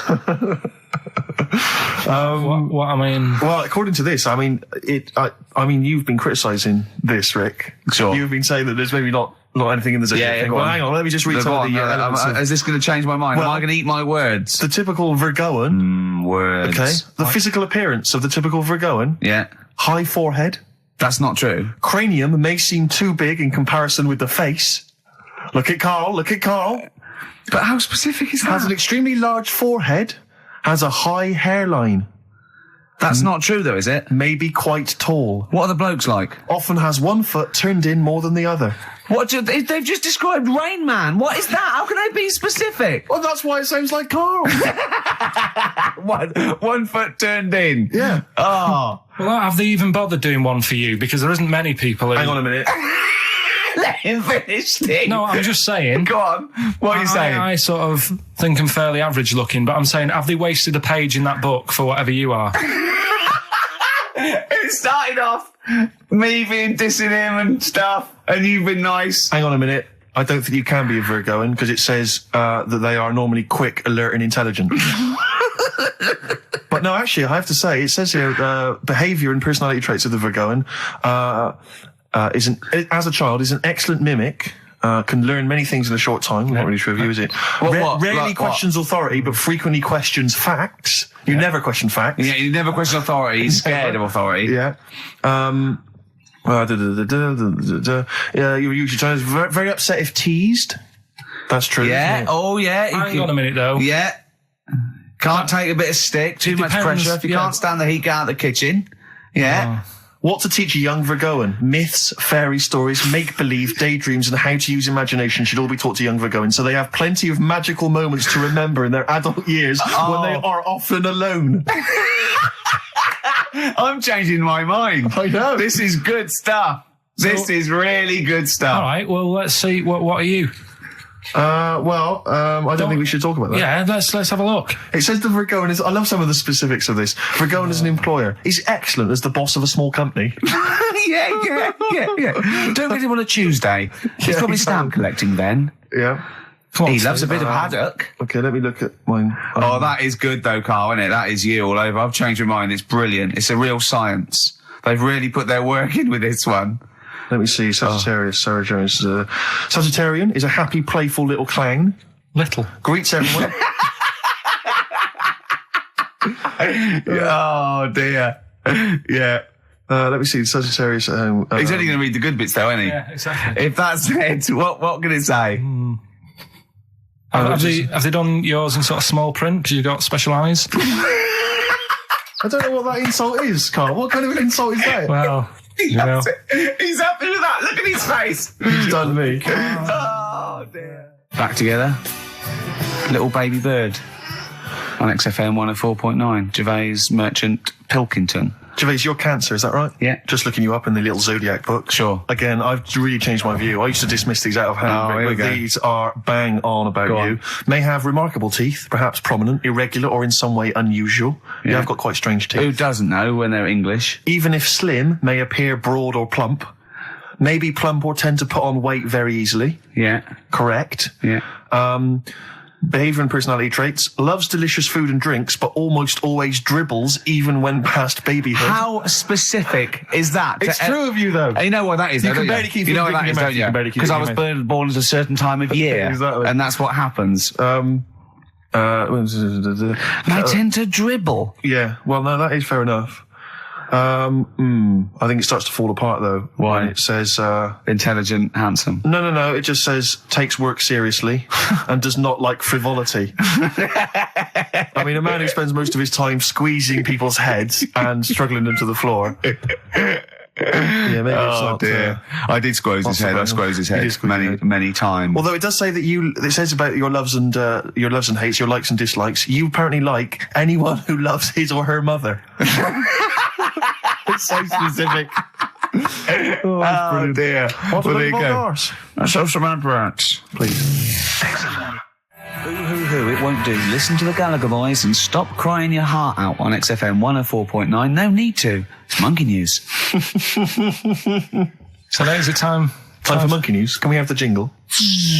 Oh, chimpanzee that Monkey News. I love the jingle. Right, well, Can we play that jingle once more? Yeah. let me cue it up. So, chimpanzee that Monkey News. Oh, it's brilliant. Got a lot to live up to now. I'll be honest with you, often that jingle is more fun than the monkey news. Wow. Yeah. So you got to excel yourself this week. Well, it's there's been a lot going on. In the monkey world. Yeah, I was looking at the Guinness Book of Records that we bought last week. What you bought?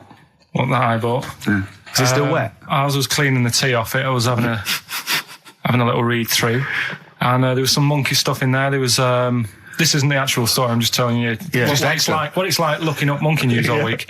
It's like behind the scenes. It's like the making of Monkey News, which is actually available on DVD. Exactly. It's 12 minutes unseen footage, just the making of Monkey News, which is my favourite bit in a way. If you enjoy Monkey News, see how it happens. See, from conception to It's all put together. yeah. Go on. Yeah. What's a typical Monkey News day? Well, there was some stuff about a monkey in the Guinness Book of Records. I think it had the record for asking for a cup of coffee in 23 different ways. I don't know what to say. Oh. That's good. Just to show the monkey news is getting bigger and people are covering it. Donald McIntyre, he was on BBC. Yeah. On Monday. No, he was on Channel 5, wasn't he? No, he hasn't moved over yet. This is something that he did for the BBC. Right. So that was pretty good. That was about, well, it wasn't good. It was pretty sad, really. What? He was doing these things. You know, like last week we were doing Cheap as Chimps. Yeah. And someone emailed in saying, Donald McIntyre's doing Cheap as Chimps. Really? And it was about... I bet he wasn't. I bet Donald McIntyre did not do a programme called Cheap as Chimps. They didn't use that title. No. But you could tell where they'd got the format from. Sure. You know what I mean? Sure. And it was about gorillas and how much you can get one for. But the problem was, because they're that pricey, they were sort of... I mean, I don't even want... It's depressing. If it's cool, then don't... Yeah, forget it. Yeah, it was a bit... Okay. You know, I mean, can I just say, in the making of Monkey News and Cheap as Chimps, not anyone is harmed. There's no monkeys. No. Go on. all right. Well, anyway, today's story was emailed in.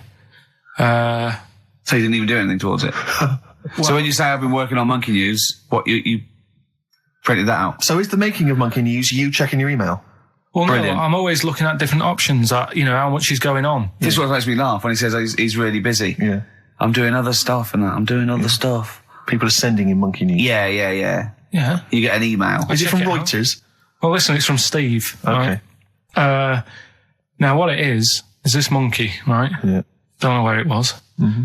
But there's a bit before the monkey anyway, right? Jeez. Is this, no, listen. Shoot me. Right? It's a bank. There's this bank, right? Busy bank. Normal day, everything's going normal, right? Busy bank, people going in, doing what they do, seeing about mortgages and stuff. Yeah. Everything's normal. Everyone's happy, right? Yeah. So anyway, it's quite busy one day. Fella comes in with a gun and a balaclava on. Up to no good. Right, I'll tell you now, Carl. If this fella turns out to be any ape or monkey related species, you're never doing this again. You're never. So just, if you want to finish it, it's at your own risk. But if this fella who robbed the bank turns out to be a chimpanzee, that's the end of Monkey News. All right. Okay, let's hear the end. It's a lovely day in a lovely bank. Everyone's happy. Everything's normal. The man comes in the balaclava. Man comes in. Is it a man? Starts waving a gun around. Shut up, Rick. Let him finish the story.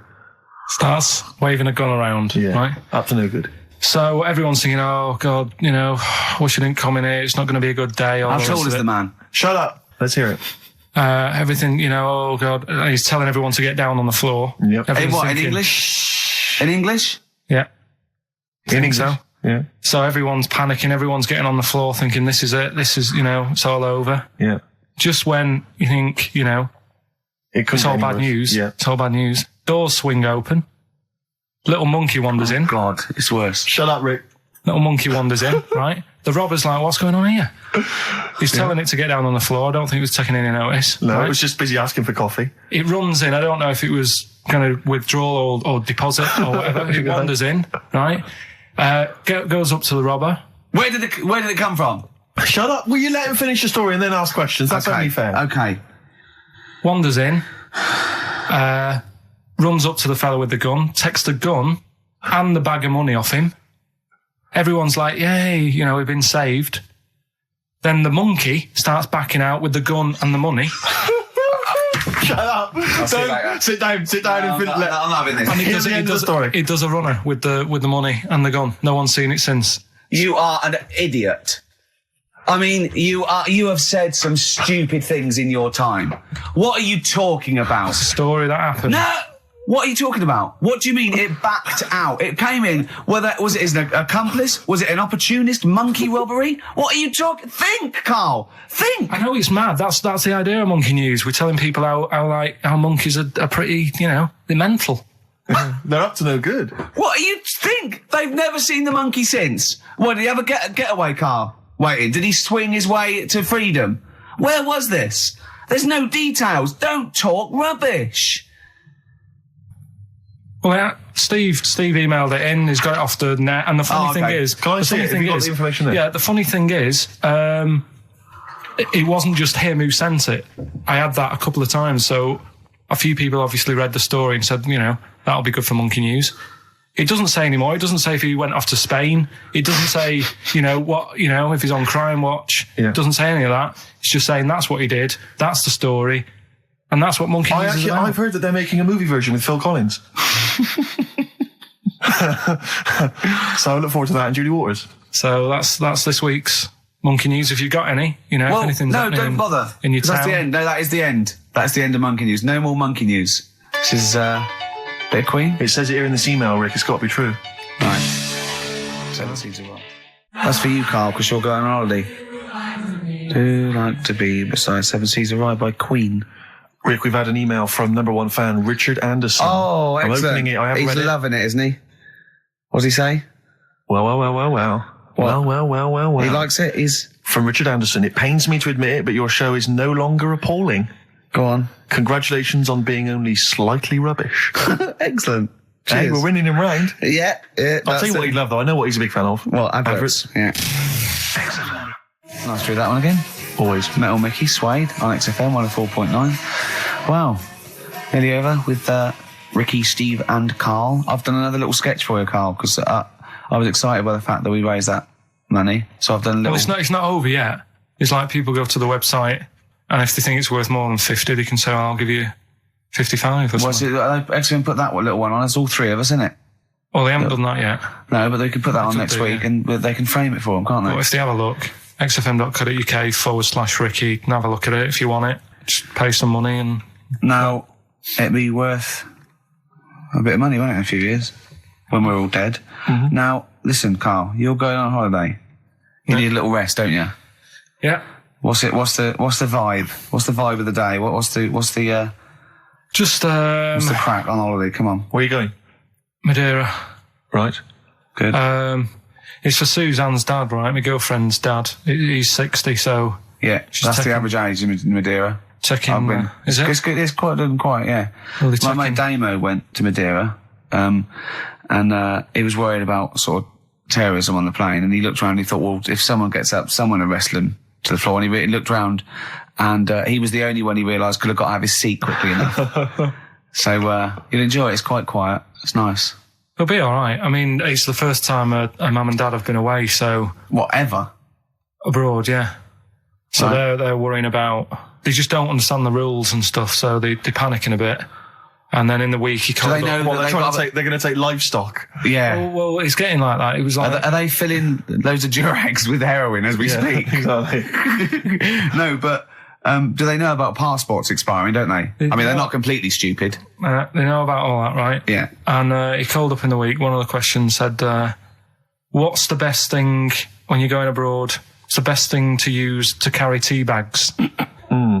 So it was like, what are you worrying about that for? They'll sell tea bags out there. And he's like, well, we want to take our own.